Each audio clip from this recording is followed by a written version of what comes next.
예를 들어서 연쇄살인만 하더라도요, 미국, 영국 또 유럽적인 사회문화 배경 하에서 주로 많이 발생해 온 연쇄살인은 어떤 거냐면 성적 동기의 쾌락형 연쇄살인입니다. 대단히 이제 개인적이고 개별적이며 주로 성적인 동기를 가지고 행하는 연쇄살인이 많았다는 이야기입니다. 반대로 그러면 동양 한국이나 중국이나 이런 나라에서 그동안 발생해 왔던 연쇄살인의 주류는 뭐였냐면 분노 동기였습니다. 그리고 반사회적인 연쇄살인, 세상을 향한 복수 뭐 이런 거죠.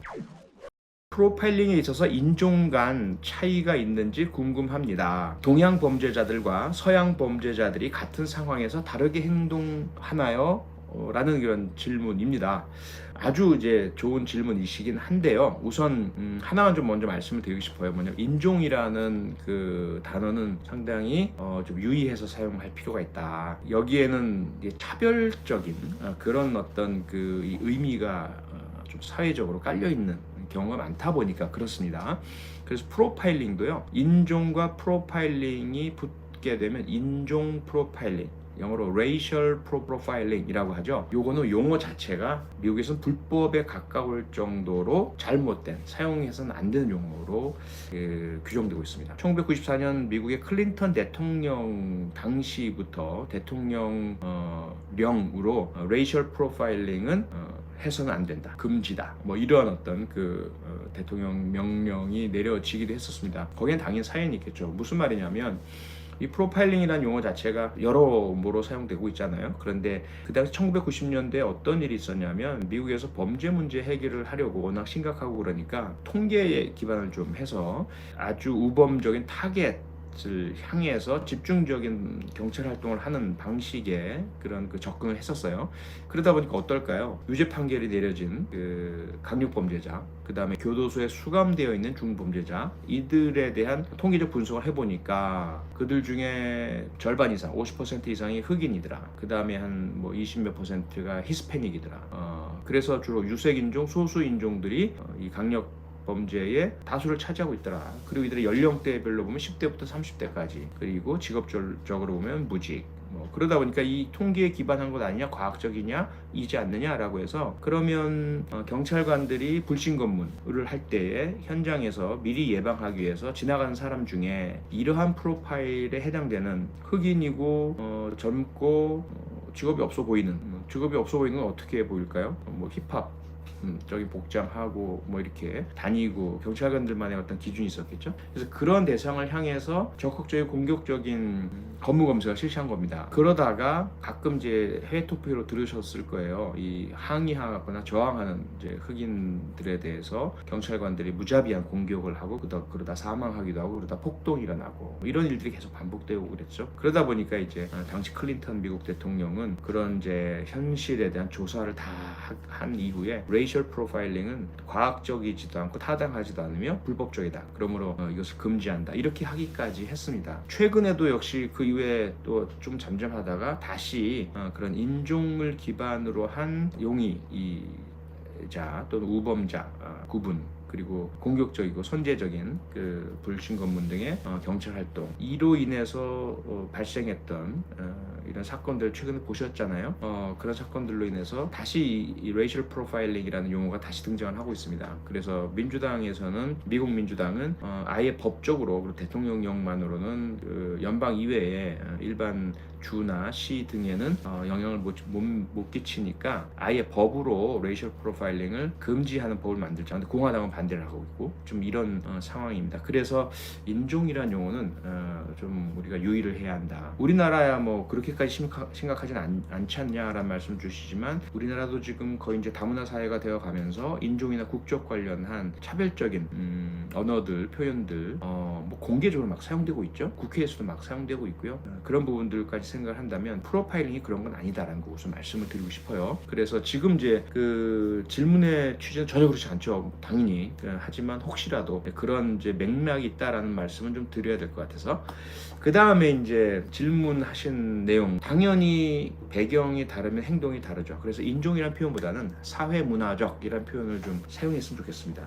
인종이 같아도 다른 사회문화를 배경으로 해서 성장하면 당연히 행동이 다르고 심리가 다르고 또 습관이 다르고 또 동일한 상황에 대한 반응이 다르죠. 그렇기 때문에 우리가 사회 문화적인 영향 요인이라고 하시면 더 좋을 것 같습니다.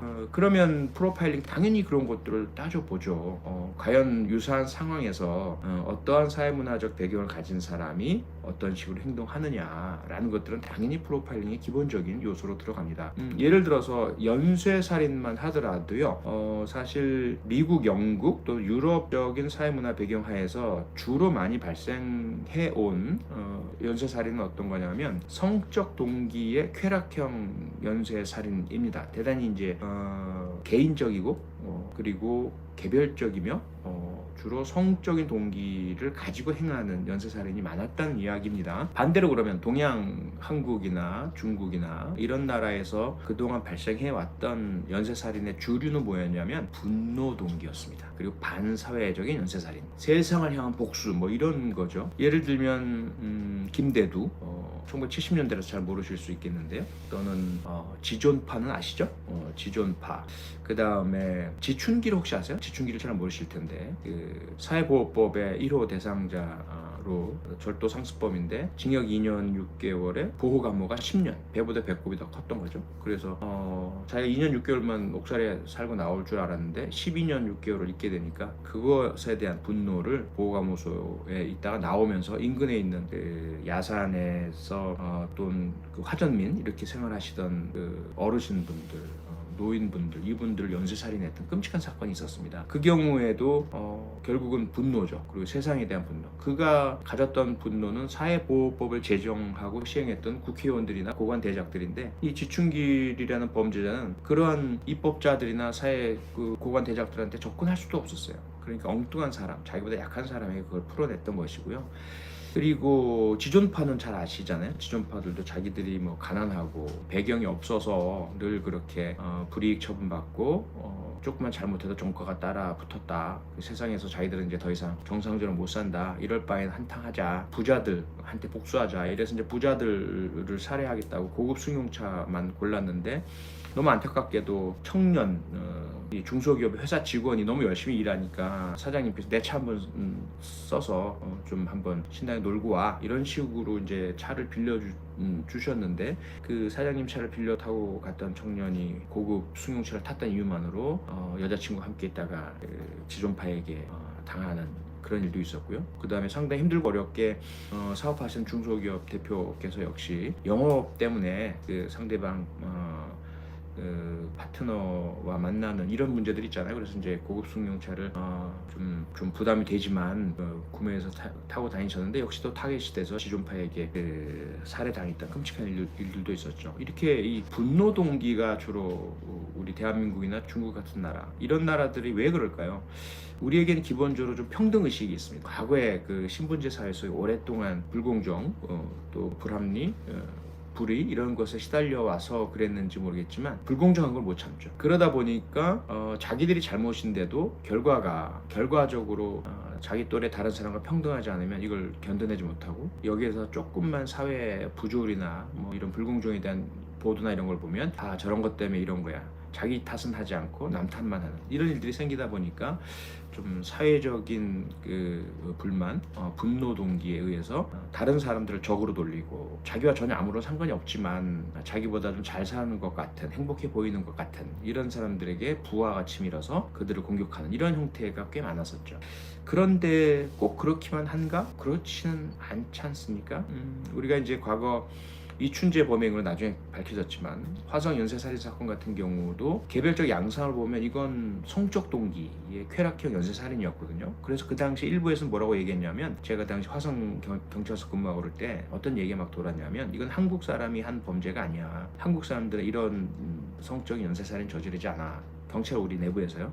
그래서 혹시 인근에 미군 부대에 있으니까 미군 병사가 한 거 아닐까? 이런 이제 의견들이 많이 나왔습니다. 그 배경에는 윤금희 씨 피살 사건 또 그 이후에 또 발생을 했잖아요. 그 사건을 통해서 역시 이렇게 끔찍한 여성 대상 살해 사건 저지르는 거는 미군이야. 뭐 이런 이제 그 인식이 형성되기도 했는데 결과적으로는 화성 연쇄 살인 사건 이춘재 대한민국의 범죄자의 소행이었죠. 그리고 강호순의 범행 역시 미국의 테드 번디와 유사할 정도로 개인적이고 그리고 성적 동기의 쾌락형 연쇄 살인이었습니다. 강호순은 사실 그런 사회적인 분노를 가질 만한 이유가 전혀 없는 그런 생활과 가정 환경 뭐 이렇게 살아왔었던 사람이지 않습니까? 그래서 이제 시대가 이제 흘러가고 사회가 변화하면서 우리도 많이 이 사회 모습이 서구화됐고요. 그리고 익명화, 개별화 가 되어가면서 파편화되고요. 그래서 범죄의 양상도 과거와는 좀 달라진, 그래서 이 서구의 사회문화적 특성을 가진 형태의 범죄가 많이 발생을